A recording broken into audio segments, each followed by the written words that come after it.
All right, Capricorns, welcome to your monthly Sidereal Astrology forecast for February of 2016. I'm Athen, and this is for Sidereal Astrology, very different from mainstream astrology. If you are new to the channel, be sure to click the link for more information. All right, Capricorn, so this month we've got still this seeing what's possible in life. The North Node and Jupiter are still within that 1-degree orb for the first half of this month. So there's a lot of optimism, and I think, this big picture perspective in regards to where we can put energy, which is the North Node, where we can pursue this new path.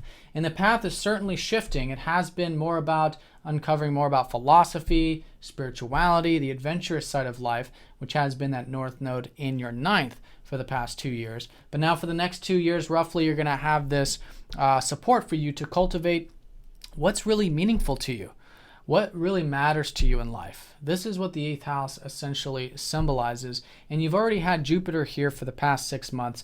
So there's probably some insight already in the works, maybe some opportunities to connect on a deeper level. And this is just generally in all areas, whether it's with your relationships, whether it's with your home, your family, your work, or what have you. A lot of this positive energy of Jupiter helping you gain more wisdom about the truth of life, who you truly are, and how you can have more of that meaning. So that'll continue this first half. Now on the 5th and 6th, Venus does conjoin up to Pluto, so there is transformation occurring this month involving your self-expression and I think your career. Now this happens once a year, so nothing too major with this. So just being open to change with the career stuff, and I think making change there can be excellent around this time period, and also with the way you express yourself and create. Now this is all in your 12th house, right? So there's been a lot of this transformation occurring with your deep psyche, with your unconscious over many years, with Pluto in this 12th house of yours. Now with a lot of these personal planets here, and with Venus here, first of all, I think you can enjoy that alone time, that spiritual time out, that meditation with Venus. She'll be here for the first half of the month. And I think you can learn a lot about yourself on that deeper level too, with Mercury here the first half also.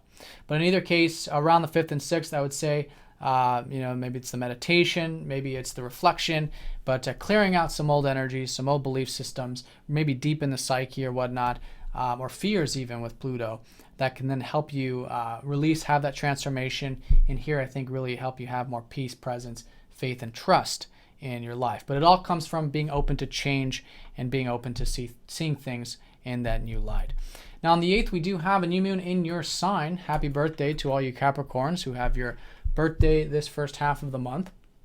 But for all of you nonetheless, a new moon in your sign is about new beginnings for the next 6 months. So it's great to set intentions. It's great to go within, to plant new seeds and nurture them for the next, in this month, but also, in the bigger picture, the next few months until they cultivate in 6.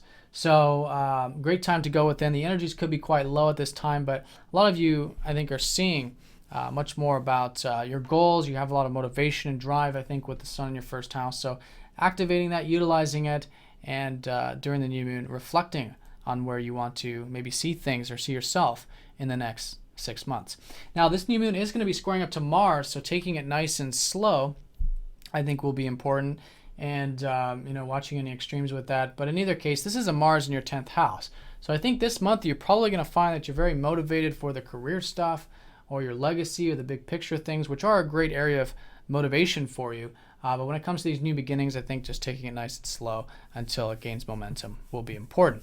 Now, Mars is actually very well aspected this month, is going to be trining up to Chiron. So you guys could be feeling perhaps quite rejuvenated, quite healed with the career stuff, with the big picture productive things in your life. Maybe even in regards to community matters, your friends, home and family, personal life, and maybe even health as well. These are all areas that are going to be influenced with these easier aspects.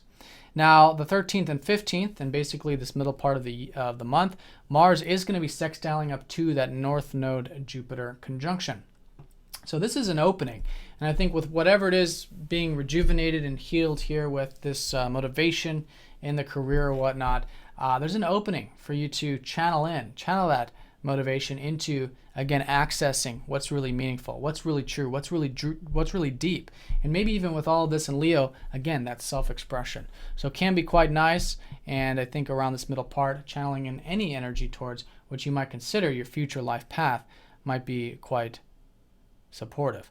Now on the 14th, the sun does go into Aquarius. So this will be a shift where your focus will be more on, I think, the material values of life.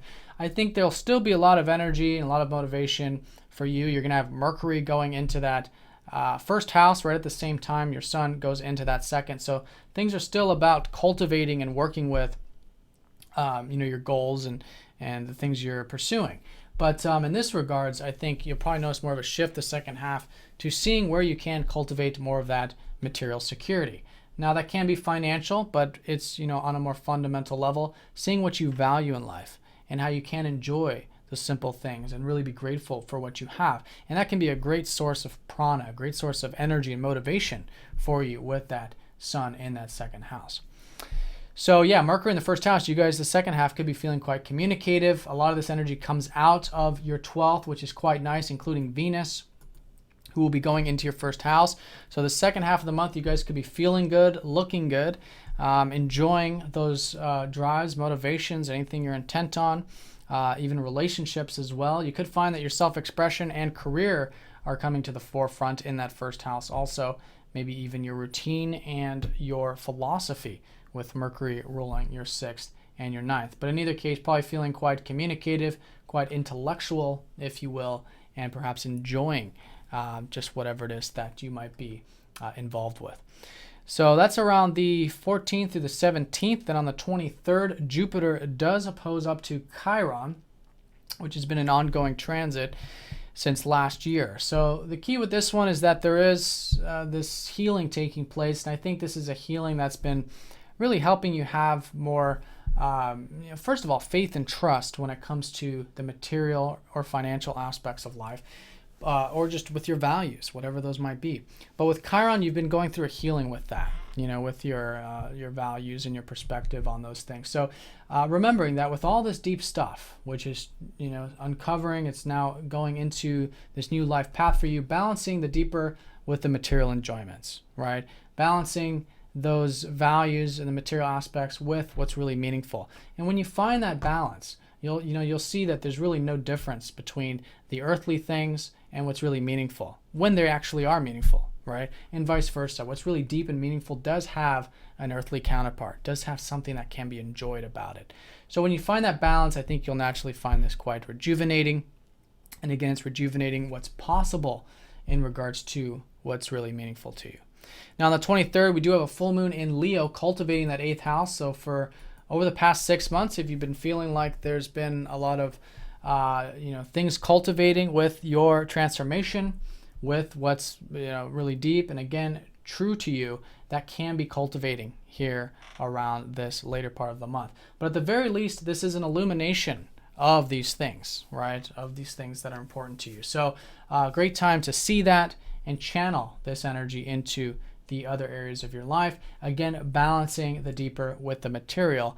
And when you find that balance, there's that integration and harmony.